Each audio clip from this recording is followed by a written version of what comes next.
Mesdames, Messieurs, bonjour et bienvenue sur notre chaîne YouTube. Ici nous vous donnons la clé, alors si vous êtes nouveau, abonnez-vous et cliquez sur la cloche de notification pour ne plus rien manquer. Cela fait, on peut commencer. Football, le président du club de Naples ne veut plus de joueurs africains. Aurelio De Laurentiis a annoncé qu'il n'engagera plus de joueurs africains sauf s'ils acceptent de renoncer à participer à la Coupe d'Afrique des Nations. Une déclaration polémique qui relance un vieux débat. C'est qu'a dit le président de Naples, je suis prêt à parier que d'autres le pensent mais n'osent pas l'affirmer ouvertement, suppose un agent de joueur de football sous le couvert de l'anonymat. Il a réagi aux propos polémiques qu'a tenu Aurelio De Laurentiis, président depuis 2004 de Naples, l'un des meilleurs clubs italiens, dans une interview au site économique Wall Street Italia. Ne me parlez plus des Africains, je leur veux du bien, mais je ne les ai jamais à disposition. Je n'en prendrai plus tant que la CAN sera organisée au milieu de la saison, sauf s'ils signent un papier disant qu'ils renoncent à y participer. Sinon, on se retrouve comme des idiots à les payer pour qu'ils aillent jouer ailleurs, a pesté Laurentiis. Lors de la dernière CAN organisée au Cameroun en janvier et février, Naples avait dû se passer du Sénégalais Kalidou Koulibaly et du Camerounais Franck Zambo Anguissa. Récemment transféré à Chelsea, Koulibaly a répondu à distance à son ancien employeur. Personne ne m'a jamais demandé de renoncer à la CAN et personne ne peut m'interdire de jouer pour ma sélection nationale. Défendre les couleurs de son équipe nationale est la chose la plus importante qui soit.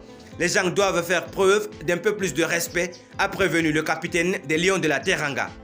La sortie médiatique de l'homme d'affaires italien intervient quelques semaines après que la Confédération africaine de football a annoncé le rapport de la CAN. Prévue pour juin et juillet 2023 en Côte d'Ivoire, elle a été décalée à janvier et février 2024 afin que la météo soit plus clémente. En 2017 pourtant, la CAF avait décidé que sa compétition phare aurait lieu en juin et juillet pour s'aligner sur les autres confédérations et d'éviter les conflits avec les clubs européens. Donc certaines supportent de moins en moins de voir leurs internationaux africains s'absenter plusieurs semaines en pleine saison. Mais hormis en 2019, quand la CAN s'est disputée en Égypte, en juin et juillet, le retour à l'ancienne règle semble être acté, au moins temporairement. Tant que la CAN aura lieu dans les pays où il est difficile de jouer en juin et juillet, elle sera organisée en janvier et février et cela fera débat comme c'est le cas depuis des années. Il y a réellement que dans les pays d'Afrique du Nord ou en Afrique du Sud qu'on peut jouer en juin et juillet. Je pense que la CAF, la FIFA et les clubs doivent discuter de ce problème de calendrier, souligne le gardien international camerounais Idriss Carlos Kameni. L'ancien joueur de l'Espagnol Barcelone et de Malaga ne se dit pas choqué par les propos d'Aurelio De Laurentiis.